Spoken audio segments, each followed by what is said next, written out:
ఇతను ఎక్కడైతే కరేబియన్ దీవుల్లోని ఒక సెయింట్ కిట్స్ అండ్ నెవిస్ అనేటటువంటి దేశంలో పౌరసత్వం తీసుకున్నాడు.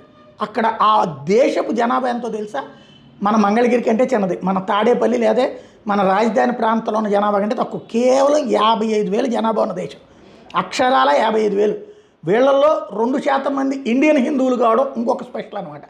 అయితే ఎందుకు ఆ ప్రదేశాన్ని ఇతను ఎంచుకున్నాడు అంటే సిటిజన్షిప్ బై ఇన్వెస్ట్మెంట్ వస్తుంది అక్కడ. 1984లో ఆ సిస్టమ్ ప్రారంభించారు. దీని ప్రకారం అక్కడ ఉండాల్సిన అక్కర్లేదు, డబ్బులు కడితే కనుక ఆటోమేటిక్గా పౌరసత్వం వచ్చేస్తుంది.